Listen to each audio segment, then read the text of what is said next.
하나님 말씀 같이 보겠습니다. 이 시간 같이 나누는 말씀은 사도행전 22장 1절로 11절까지 말씀입니다.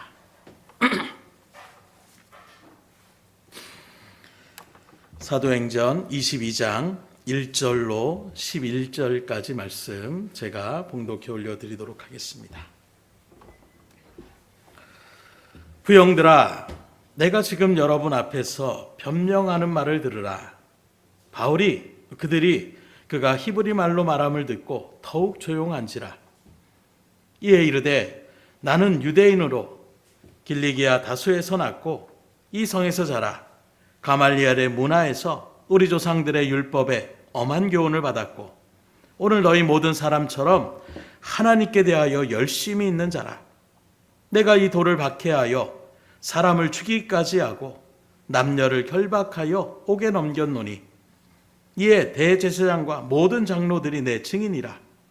또 내가 그들에게서 다메섹 형제들에게 가는 공문을 받아가지고 거기 있는 자들도 결박하여 예루살렘으로 끌어다가 형벌을 받게 하려고 가더니 가는 중 다메섹에 가까이 갔을 때에 오정쯤 되어 호련히 하늘로부터 큰 빛이 나를 둘러 비치매 내가 땅에 엎드러져 들으니 소리 있어 이르되 사울아 사울아 내가 왜 나를 박해하느냐 하시거늘 내가 대답하되 주님 누구시나이까 하니 이르시되 나는 내가 박해하는 나사렛 예수라 하시더라. 나와 함께 있는 사람들이 빛은 보면서도 나에게 말씀하시는 이의 소리는 듣지 못하더라. 내가 이르되 주님 무엇을 하리이까? 주께서 이르시되 일어나 다메섹으로 들어가라.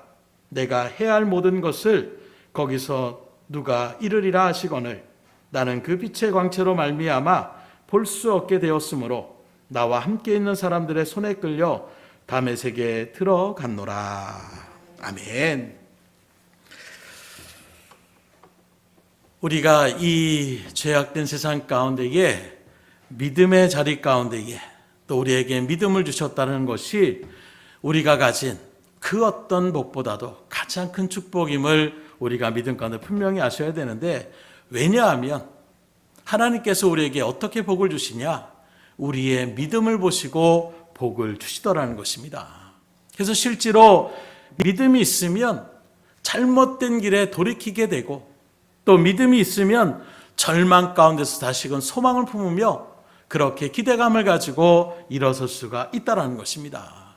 그래서 믿음은 삶을 변화시키고 믿음이 있으면 하나님을 만날 수 있으며 그 믿음으로 하나님을 증거하게 되는 것이다. 결국 이렇게 바라볼 때 우리의 믿음 생활은 바로 무엇을 얘기할 수가 있느냐? 하나님의 살아계심을 증거하는 삶이 바로 우리의 신앙의 삶이요 믿음의 삶이라고 이야기할 수가 있다는 것입니다. 때문에 우리에게 정말로 믿음이 있다라면 사람들에게 우리 속에 있는 우리의 모습 속에 들어있는 하나님의 살아계심과 그 하나님의 은혜와 축복을 나타내고 보여줘야 되는데 이것을 우리가 뭐라고 하느냐? 간증이라고 그렇게 표현하고 있는 거예요.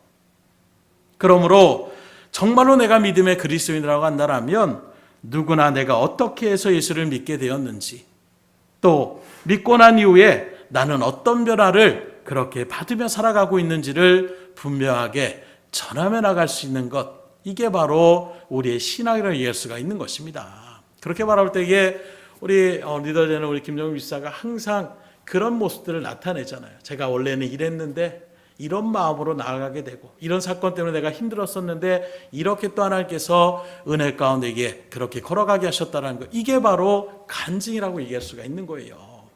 그 우리의 삶의 현장 속에서 실질적으로 내가 겪고 하나님께서 지금도 나와 함께 하시고 이렇게 역사하신다는 것을 분명하게 나타내는 그것이 바로 믿음의 성도라고 한다면 각각 개개인의 나름의 간증, 나에게만 있는 나만의 간증의 자리가 분명히 있어야 된다는 것입니다. 그래서 오늘 말씀 가운데 바라보게 되면 위대한 사도라고 불려졌던 누구보다도 정말로 많은 복음의 전도의 사역을 감당했던 이 사도 바울도 어떻게 자신이 예수님을 만나게 되었는지 그리고 예수님을 만나서 나의 삶 가운데에 어떤 변화가 일어난지를 그는 분명하게 또 구체적으로 그렇게 간증하며 나가는 모습을 바라볼 수가 있는데, 이런 자신의 어떤 변화된 이 사건을 갖다가 오늘 말씀을 비롯해서 바울은 그 생애 가운데에 9장에서도 또 사도행전 26장에서도 3번이나 반복해서 이 다메섹에 있었던 사건들을 분명하게 언급하고 있어요. 그건 바로 무엇을 얘기합니까? 그만큼 그 바울의 자신의 삶의 인생 가운데서 이 다메섹에서 예수님을 만나게 됐던 이 사건은 자신의 삶 가운데 너무나 중요한 사건이었고, 또 예수를 핍박하던 그가 생명을 걸고 이제는 예수님의 복음을 증거하며 나가는 믿음의 사람으로 변화되어졌던 결정적인 사건이었기 때문에 이 일들을 바울은 여러 차례 그렇게 증거하는 것을 바라볼 수가 있는 것입니다.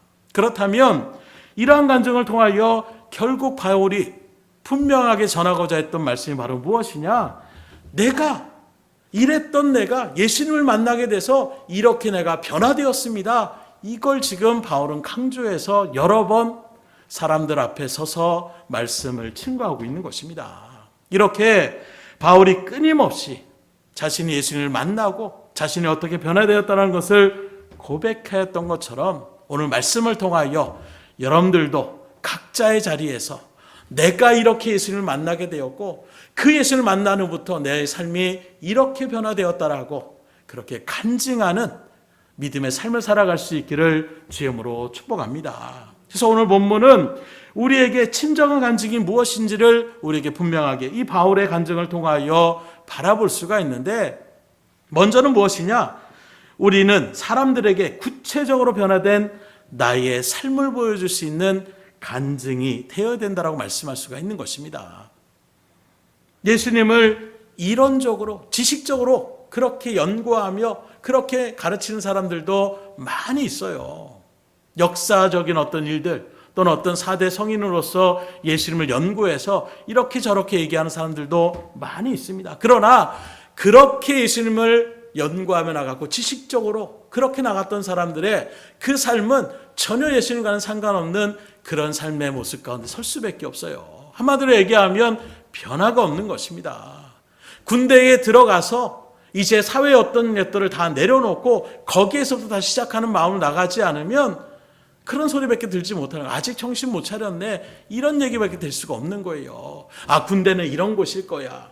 가지 못한 사람들은 아, 군대에서는 이런 훈련이 있고 저런 훈련, 그것과 거기에 들어가서 정말 삶으로 부딪힐 때에 변화되어지는 그런 모습들, 처음에는 그것을 변하기가 참 힘들어요. 저도 늘 말하는 것처럼 처음에 항상 이 사회생활 가운데 했던 것이 요자로 끝나는 것이 참 많습니다. 어떻게 하는 건데요? 이렇게 하면 되는 겁니까? 이런 식으로 물어보는 것처럼 군대에 가면 제일 먼저 하는 것이 다나 까라고 항상 말 끝에 다로 끝나거나 까로 끝나거나 이렇게 끝나야 된다는 것을 강조해요. 그런데 그게 말이 쉽게 고쳐지지 않습니다. 습관적으로 얘기하다가 그 일들 가운데서 어떻게 하는 건데요? 어떻게 합니까? 이렇게 얘기해야 되는데 이건 이렇게 하는 것이라고 알고 있습니다. 꼭 다로 그렇게 끝나야 되는데 이렇게 하면 되는데요? 이렇게 얘기했다가는 바로 거기서 얼차례를 받고 다시금 정신교육을 시킨다라는 그 미명 아래 여러 가지 그런 혹독한 훈련을 당할 수밖에 없는 거예요.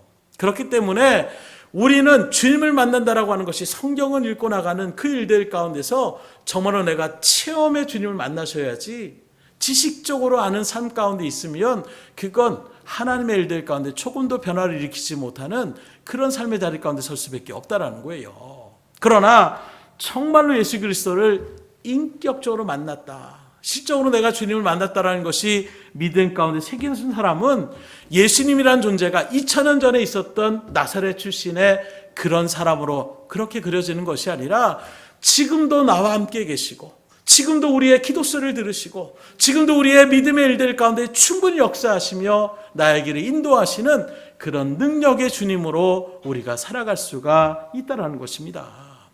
그리고 이런 믿음의 사람은 반드시 그의 삶이 변화가 될 수밖에 없는 거예요. 예전처럼 살아가는 것이 아닙니다. 주님이 나에게 그렇게 역사하시고 지금도 그 사랑의 주님이, 그 은혜의 주님이 나와 함께 하시고 나를 위하여 십자가를 주셨던 그 예수님의 보혈의 은혜 가운데에 그 주님께서 나를 이끌어 가신다는 것을 안다라면 내 주관대로로 그렇게 나가며 사는 삶을 살아갈 수가 없다라는 거예요. 지금 본문의 상황은 어떤 배경을 나타내고 있느냐?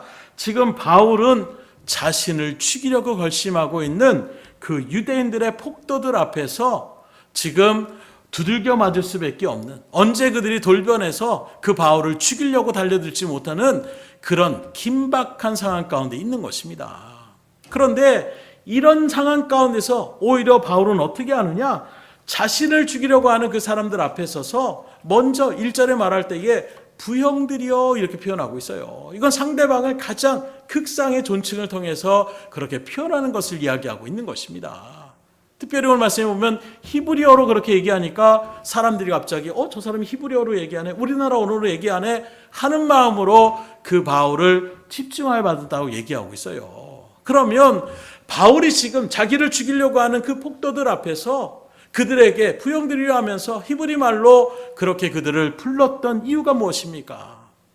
예수 그리스도로 인하여 변화된 자신의 삶에 대한 이야기를, 다시 말하면 간증을 그들에게 이야기하려고 지금 그들을 불렀다라고 얘기하고 있는 것입니다. 바로 그것이 3절의 말씀이에요.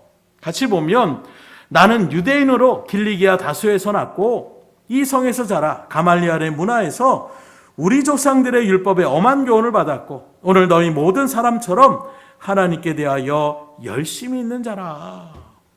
지금 바울이 그 사람들을 향하여, 군중들을 향하여 전하고자 하는 메시지가 바로 무엇입니까? 한마디로 얘기한다면 나도 당신과 똑같은 유대인이었습니다. 그것도 보통 유대인이 아니라 철저하게, 당신들이 지금 율법을 철저하게 지켜나가는 것처럼 나도 철저하게 율법주의자로 그렇게 살았던 사람입니다. 그리고 당신들이 예수님의 도를 전하는 사람들을 이단으로 취급하고 그 예수를 또 믿는 사람들을 그렇게 죽이려고, 지금 내가 예수님 전한다고 해서 나를 죽이려고 했던 것처럼 나도 이전에 그렇게 누구보다도 열심히 예수 믿는 사람, 예수님의 도를 전하는 사람, 이런 사람들을 내가 철저하게 박해했던 사람입니다. 이걸 지금 이야기하고 있는 거예요. 어느 정도까지 박해했느냐? 4절의 말씀에 보면 내가 이 도를 박해하여 사람을 죽이기까지 하고 남녀를 결박하여 옥에 넘겼다. 여러분들이 지금 우리의 메시아가 저 저주받은 나무에 달려있는 그 사람이 우리가 그렇게 기대하고 고대했던 구원자라고, 저런 소리 하는 놈은 죽여버려야 되겠다, 저런 놈은 가만 놔두면 안 되겠다 하는 그 마음 100번 내가 이해한다라는 거예요. 나도 그랬습니다, 여러분.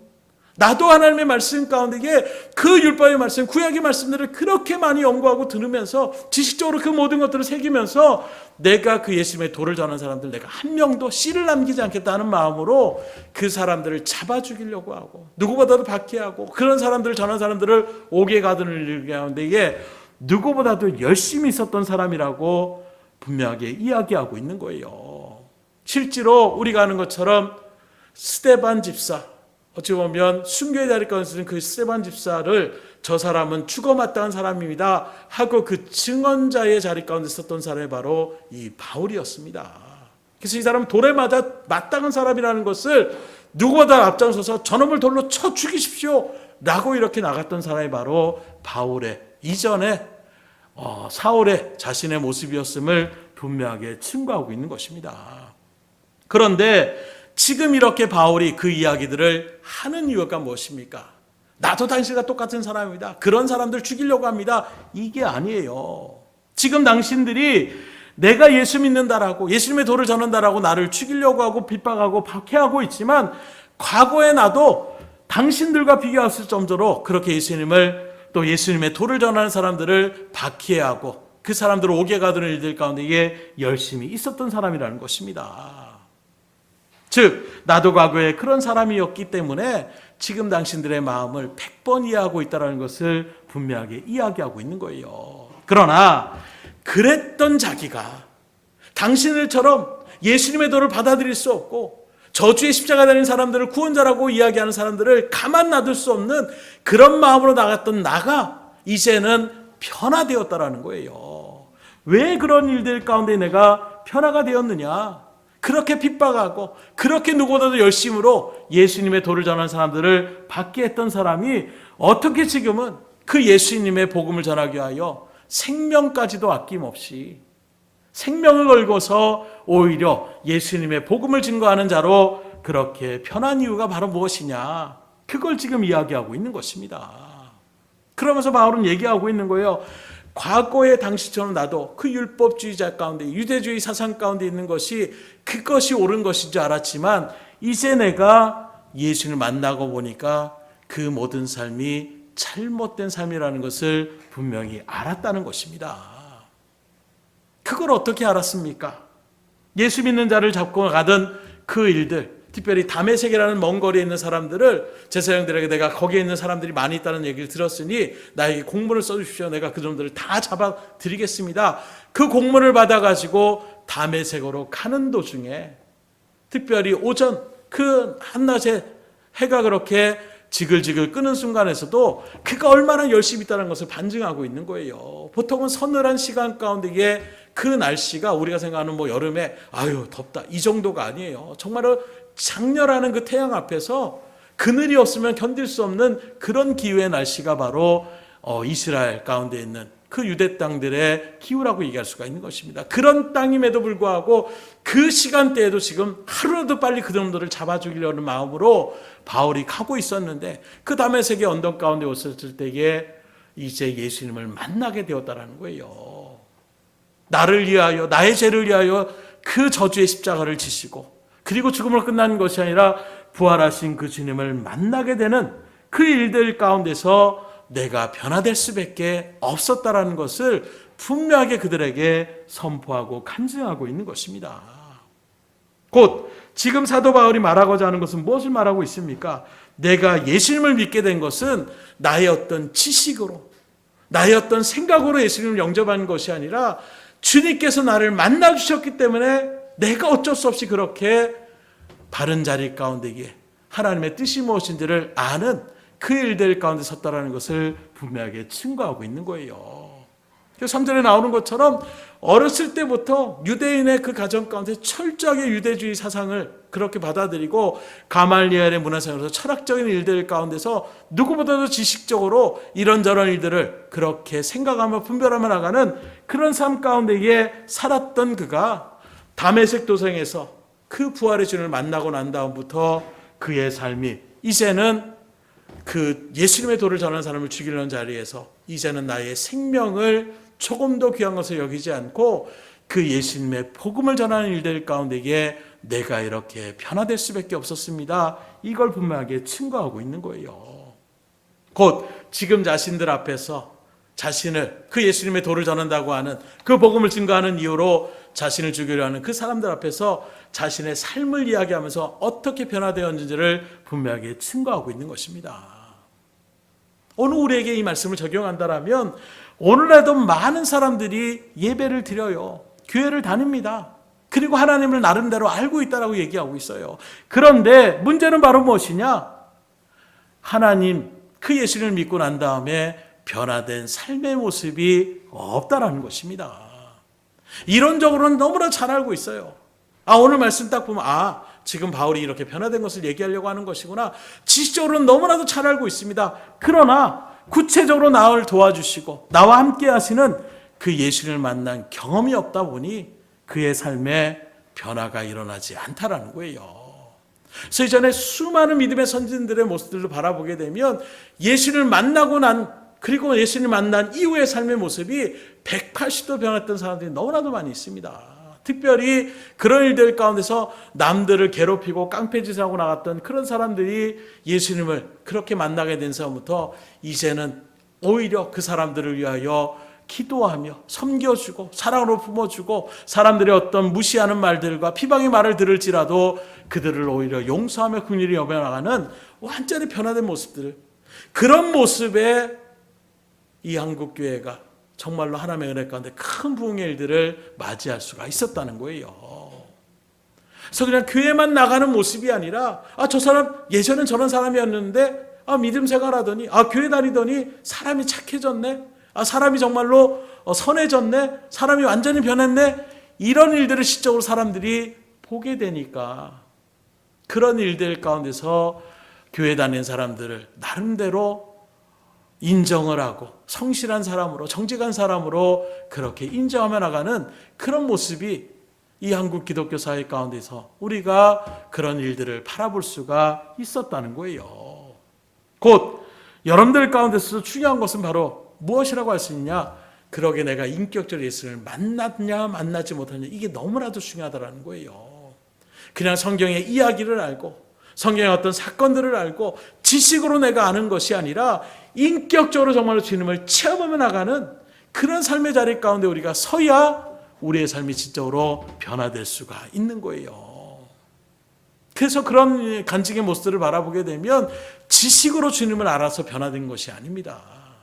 나 같은 사람도 아니 나를 사랑한다고 이렇게 내가 스스로 나를 생각해도 이렇게 사람들을 못되게 했던 나를 위해서 그 예수님이 나를 위해서 죽으셨다는 것이, 그게 내가 인격적으로 성령의 은혜 가운데 그것이 감동이 되어지니까 내가 다시는 이런 삶을 살지 말아야지 하고 완전하게 변화되어지는 이런 모습의 일들이 우리 가운데 있어지더라는 거예요. 그래서 지금도 마찬가지예요. 그 부활의 주님을 우리가 영적인 은혜 가운데 뜨겁게 체험할 수가 있어야 되는 것입니다. 그래서 지금도 어쩌면 교회에 지금 어쩌면 많은 한국교회 가운데에 지금도 믿음의 자리를 지켜나가는 사람들을 바라보게 되면 그런 체험적인 분들이 대다수를 차지하고 있어요. 그런 일들 가운데 바라보게 되면 지금 청년들이나 또 학생들이나 주일학교 아이들은 점점 우리가 찾아보기가 힘들어집니다. 왜 그럴까요? 그만큼 체험의 신앙 가운데 서지 못했다는 것을 또한 반증하고 있다고 얘기할 수가 있어요. 참 감사하는 일들 가운데에 제가 어렸을 때는 정말 주일학교부터 시작해서 학생들처럼 정말 뜨겁게 성령의 은혜를 체험하게 해달라고, 하나님 만나게 해달라고 그렇게 정말로 뜨겁게 부르짖었던 그 일들 가운데서 어린아이들도 하나님을 만나게 되는 그런 놀라운 체험들이 얼마나 많이 일어났는지. 근데 요즘 아이들 가운데서 그렇게 영적인 어떤 체험을 했다는 얘기는 정말로 희소성이 생길 정도로 그런 일들이 있었다 하는 이야기가 들 정도로 마치 사무엘 시대 가운데서 더 이상 하나님의 어떤 계시나 이런 것들을 받지 못했던 그런 시대 가운데에 살아가고 있는 것은 아닌가. 그래서 점점 암울할 수밖에 없는 거예요. 하나님의 일들 가운데에 그 뜨거움의 마음이 다른 건 아니었어요. 저도 마찬가지예요. 어렸을 때부터 교회를 다녔고 또 목회자의 가정 가운데서 그렇게 예배를 드리다 보니까 지식을 굉장히 많이 왔는데 어느 순간에 주변의 사람들이 막 체험을 하는 거예요. 하나님을 만나게 되고 방언을 하고 막 이런저런 일들을 나타내게 되니까 뭔가 나는 뭐지? 라는 생각이 있네요. 그래서 정말 죽기 살기로 나도 하나님 만나게 해주세요. 그 기도 가운데서 하나님께서 만나 주시게 되니까 정말로 이전의 삶의 그런 성경적인 어떤 교회의 예배 생활과 예수님의 그런 영적인 체험을 하고 났었을 때에 그 마음의 자세는 완전하게 틀려질 수밖에 없다는 것입니다. 그렇게 기도가 지루하고 그렇게 말씀 듣는 것이 힘들고 그렇게 어떤 일들 가운데 서는 것이 어려웠는데 이제는 그런 일들 가운데 체험하니까 기도하는 자리가 얼마나 소망이 되는지 몰라요. 말씀을 듣는 자리가 얼마나 은혜가 넘치는지 모릅니다. 이런 일들의 변화가 우리 가운데 일어나는 모습이 우리 가운데 펼쳐져야 정말로 복음이 오늘날에도 환히 드러날 수가 있는데 오늘날 사람들 가운데 바라보게 되면 그런 일들의 모습들이 나타나지 않는 거예요. 오히려 그런 체험을 했던 사람들조차도 어느 순간에 세상의 어떤 이치 가운데에 점점 흘러떠나가는 그런 모습 가운데 우리가 나타나고 있지 않습니까? 지금 이 시대 가운데 세상 사람들, 흔히 말하는 불신자들이 여러분들의 모습을 어떻게 바라봅니까? 예수 믿으세요. 이 말 듣고 여러분들 그들이 반응하지 않아요. 여러분들의 변화된 삶의 모습이 있을 때에 그 사람들의 마음이 움직일 수가 있는 것입니다. 주님은 그래서 우리에게 선한 일을 행하라고 말씀하고 있는 거예요. 삶의 분명한 모습이 있어야 된다고 말씀하고 있는 것입니다. 바리새인들처럼 뭔가 하나님의 말씀을 내가 아는 것처럼 하지만 단지 사람들에게 나를 보여주기 위해서, 나를 나타내기 위해서 어떠한 척을 위해서 나가는 그런 신앙이 아니라 정말로 변화된 모습 가운데 나갔을 때에 거기서부터 하나님의 복음의 역사는 폭발적으로 그렇게 일어날 수가 있다는 거예요. 그래서 영국의 붕괴 운동이나 미국에 나타났던 수많은 영적인 일들도 다른 건 없습니다. 그 은혜 가운데 변화된 사람들이 하나님을 체험하고 영적인 은혜를 체험했을 때에 그 사람들의 삶의 모습이 실제로 변화되니까 거기에 사람들이 모이기 시작하는 거예요. 그런데 오늘날 바라보면 오히려 예수 믿는 그리스도라고 하는 사람들 가운데에서도 오히려 다른 사람들이 잘 되는 것을 바라보면서 오히려 비관하고 시기하고 질투하며 나가는 그런 동일한 모습 가운데 서고 있으니 거기에서 어떻게 복음의 역사가 일어날 수가 있겠습니까? 예수 믿는 우리 믿음의 그리스도인들은 남의 잘 되는 것을 배합하는 사람들이 되는 것이 아닙니다.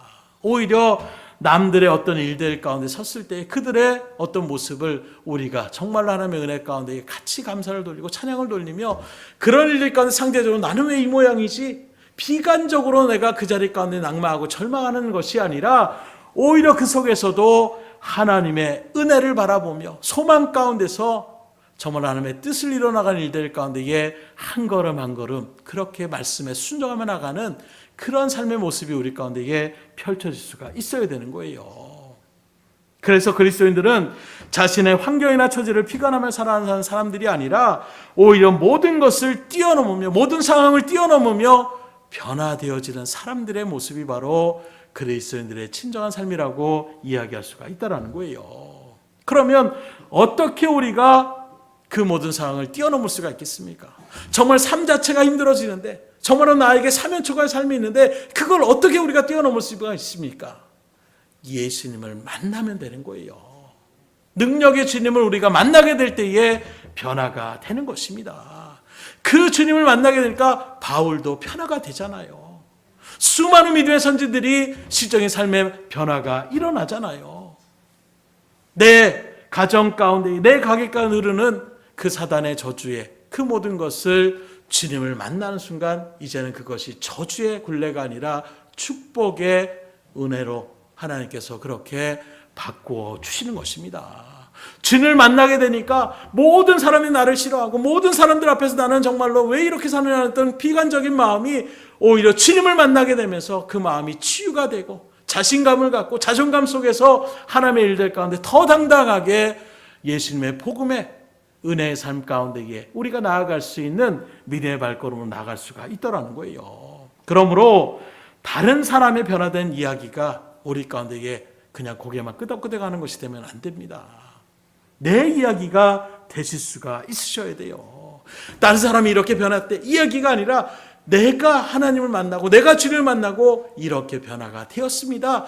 실적인 내 간증의 삶의 모습이 펼쳐질 수가 있어야 되는 것입니다. 다른 사람이 예수님을 믿고 이렇게 복받았대. 그게 중요한 것이 아니라 내가 예수님을 믿은 가운데 순종했더니 하나님이 나에게 이렇게 복을 주셨습니다.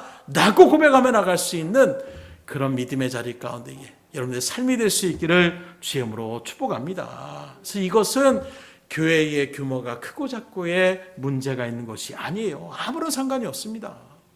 아무리 적은 무리가 모이고 있다라고 할지라도 그 안에 주님은 얼마든지 그 간절한 심령 가운데 만나 주시는 거예요.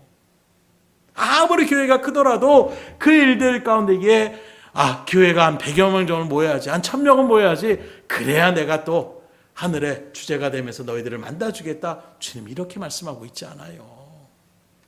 나이에 상관이 없습니다. 처지에 상관이 없어요. 얼마나 내가 주님을 간절한 마음으로 찾느냐에 따라서 지금도 주님은 믿음의 백성들을 만나주고 계심을 믿으시기를 주님으로 축복합니다. 그래서 올 한 해 정말 여러분들이 갈 때에 다른 교회가 이렇게 부흥됐대, 다른 사람들이 이렇게 복받았대, 이 이야기가 아니라 여러분들의 정말로 이 믿음의 공동체가 하나님의 은혜 가운데 이렇게 복을 주셨고 말씀 앞에 순종하고 내가 주님의 말씀 가운데서 열심을 나갔더니 하나님이 이런 지혜를 주시고 이런 능력을 주시고 이런 즐거움을 주시고 이런 감사함을 주셔서 이렇게 내가 은혜 가운데서 정말 하나님의 일들을 이뤄나갔노라고 여러분들이 정말 그 간증의 중심의 자리에 설 수 있기를 주의 이름으로 축복합니다. 그래서 나의 간증이 되셔야 돼요. 둘째로 우리의 간증은 사람들에게 우리가 무엇을 위해 살고 있는지 사명을 가진 자의 모습을 분명하게 보여줄 수 있어야 되는 것입니다. 다메섹에서 부활의 주님을 만났을 때에 바울이 놀라서 예수님께 물어보는 거예요. 누구십니까? 주여 누구입니까? 이렇게 물어봤더니 주님께서 뭐라고 합니까? 나는 내가 박해하는 예수다.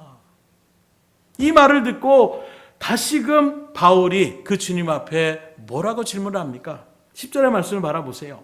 내가 이르되 주님 무엇을 하리이까? 주께서 이르시되 일어나 다메섹으로 들어가라. 내가 해야 할 모든 것을 거기서 누가 이르리라 하시거늘. 곧 바울은 자신이 그렇게 나갔던 일들 가운데 예수님 정말로 나의 메시아가 되시는구나, 구원자가 됐다라면, 그 주님을 인격적으로 만났다라면 그 다음에 어떤 질문이 나야 되느냐? 내가 그럼 뭘 해야 됩니까? 라고 나갈 수가 있어야 된다는 거예요. 오늘도 마찬가지입니다. 이런 질문을 우리가 던질 수 있어야 돼요. 예수님 만나니까 너무 기쁘더라. 예수님 만나니까 정말 내 마음 가운데 콧물 눈물 막 회개의 길들이 나오더라. 이게 우리의 끝이 되면 안 된다라는 거예요. 이렇게 나를 만나주셨던 주님, 그럼 내가 이제 어떤 삶을 살아야 됩니까? 내가 이제 뭘 해야 됩니까? 질문 앞에 나갈 수가 있으셔야 돼요. 바울처럼 무엇을 하기를 원하십니까? 당신이 원하는 대로 내가 따르겠습니다. 잘못된 습관을 바로 잡으라고 하시면 그렇게 고쳐나가겠습니다. 말씀만 하십시오. 주의 종이 듣겠습니다. 주님의 사명자로 세워주십시오. 라는 고백이 주님 앞에 나갈 때에 주님이 알려주시는 거예요. 너 이렇게 살아야 된다. 오늘 나 이 사명을 몰라요. 나에게 맡긴 하나님의 뜻이 무엇인지를 모르니 그냥 살아가다가 기도 좀 하면 되겠지. 예배 참석하면 되겠지. 그냥 봉사 조금 하면 되겠지. 이런 생각으로 어느 순간에 우리가 고착되어진 신앙 가운데 있는 것은 아닌가. 오늘날 특별히 기도할 때도 간절하게 주님 앞에 만나 주십시오. 그리고 만나는 그 주님의 은혜 가운데서 내가 주님을 위하여 어떻게 살아야 되겠습니까? 주님 앞에 물어보시고 그 주님의 뜻이 여러분들 가운데에 심령에 그것이 새겨지신다라면 그대로 살아갈 수 있기를 주님으로 축원합니다. 그래서 오늘날 그리스도인들의 문제 가운데 하나가 바로 무엇이냐? 과거지향적이라는 거예요. 무슨 말이냐면 예전에 내가 이런 체험했지. 예전에 내가 이런 일들을 했었지. 내가 예전에 이렇게 열심히 봉사했지. 예전에 내가 예수를 만났고 예수를 만나서 이렇게 헌신했지. 그런데 그 말은 곧 지금 무엇을 말합니까? 지금은 없다라는 거예요. 분명히 여러분들의 마음 가운데 새기십시오. 우리 믿음의 그리스도의 삶은 언제나 과거지향적이 아니라 현재 진행형이 되셔야 돼요. 지금도 그 주님과 나는 동행하고 있고 지금도 그 주님은 나와 역사하시고 있고 지금도 나는 그 주님을 이렇게 살아가고 있습니다 라고 우리가 고백할 수가 있어야 되는 거예요. 예수님 우리가 정말로 만났다라면 그러면 예수님을 만난 이후의 삶의 이야기가 우리 가운데 펼쳐질 수 있어야 되는 것입니다. 예전에 내가 그렇게 만났지 이게 아니에요. 지금도 예수님을 그렇게 만나서 내가 그 뜻대로 나아갈 때에 지금도 하나님이 이렇게 도와주시고 이렇게 역사하시고 이렇게 사람을 붙여주시고 이런 환경을 변화시켜 주시고 지금도 하나님 앞에 기도하면 하나님이 이렇게 응답해 주신다라는 분명한 믿음의 간증이 우리 가운데에 펼쳐질 수 있기를 주님으로 축원합니다. 그래서 여러분들이 정말로 예수님을 만났습니까? 그렇다면 여러분들의 예수님을 만난 이후에 바뀐 삶의 모습이 고백될 수 있으셔야 돼요. 내가 예수님을 만나고 나서 우리 가정이 달라졌습니다. 내가 예수님을 만나고 나서 나의 개인적인 생활이 바뀌었습니다. 내가 예수님을 만나고 나서 나의 생각이 달라졌습니다. 내가 예수님을 만나고 나서 나의 취미 생활이 바뀌었습니다. 이렇게 주의 일들 가운데에 변화된 모습을 보여줄 수 있기를 주님으로 축복합니다. 그래서 초대교회 당시 가운데에 믿음의 사람들, 그 예수님을 만났던 사람들은 모두가 자신에게 주어진 사명이 무엇인지를 분명히 깨달았어요. 그리고 그 사명을 위하여 자기의 목숨까지도 그렇게 마다하지 않고 나갔던 그 발걸음 가운데 그 복음이 흐르고 흘러서 오늘 여러분들에게까지 이 복음의 일들이 이루어질 수가 있었다는 것입니다. 주님이 정말로 기뻐하시는 일이라면 물불 가리지 않고 그 일들을 나갔어요. 예전에 제가 정말로 크게 어떤 마음 가운데에 충격을 받았던 것이 이름도 또 비슷해요. 김종민 선교사님이라는 분이 있을 거예요. 아마 권사님들은 몇 분 아실 텐데 그분이 정말로 제가 봤을 때에 생명을 걸고 오지에 가서 그렇게 복음을 전하는 일들 가운데에 그렇게 꿈을 펼치면서 나가는 그런 모습. 근데 그게 말로 끝난 것이 아니라 시적으로 그렇게 나갔는데 거기 있는 사람들이 일부러 독 열매를 먹으면서 이거 먹으면 내가 한번 네 말 들어주겠다. 그게 뭔지를 뻔히 알고 있으면서도 그들에게 복음을 증거한다는 그 일념하에 주님 저들에게 내가 복음을 전할 수 있는 이제 한 걸음을 주님 열어줄 줄 믿고 그리고 그걸 먹었어요. 먹었는데 그거 먹은 다음에 어떻게 됩니까? 몸에 부작용이 생겨서 다시금 한국에 온 거예요. 그리고 위를 절제하고 그렇게 큰 수술을 받았습니다. 그런데 그래서 막 정말 강력하게 말씀을 전하시다 보면 온몸이 막 뻘개지세요. 신체에 대한 어떤 일들 가운데 그런 일들이, 그런데 그러면서 뭐라고 하냐, 다시금 내가 그곳으로 지금 가려는 소망 가운데, 그리고 그 일을 떠나시는 그 발걸음을 바라볼 때에 제 마음에도, 학생 때의 제 마음에도, 야, 신앙은 저렇게 해야 되는 것이구나 라는 어떤 믿음의 결단의 마음들이 생기게 하더라고요. 그런 분들이 한두 명이 아니었어요. 정말로 예수님의 복음을 위해서는 생명을 걸며 말만 그냥 하는 것이 아니라 정말로 그렇게 삶을 살아가는 그 모습 가운데에 변화가 일어나는 것입니다. 오늘 여러분들의 삶의 일들 가운데 가정이 변화되지 않아요? 내 주변의 사람들이 변화가 되지 않습니까?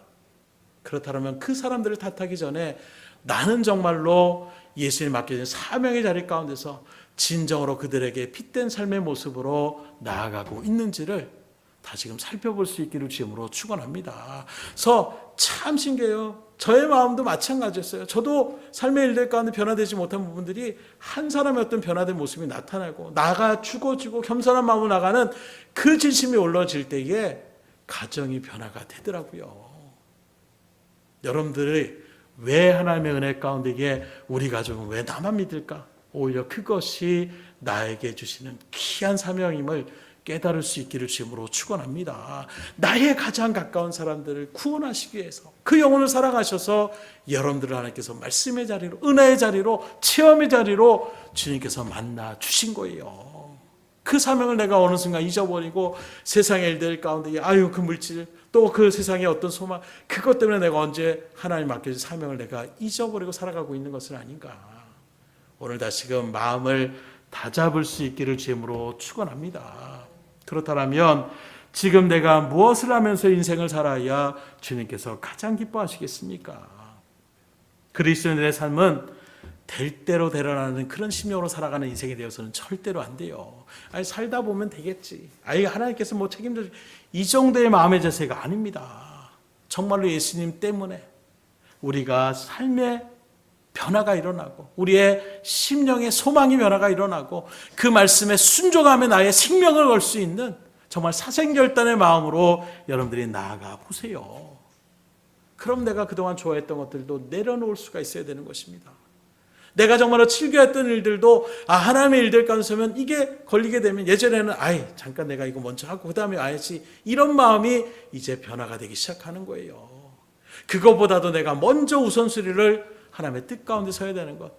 정말 우선순위 얘기를 해도 어느 순간에 우리의 마음 가운데서 내 삶이 먼저지 하는 우리의 마음들이 얼마나 우리 가운데 펼쳐지고 있습니까?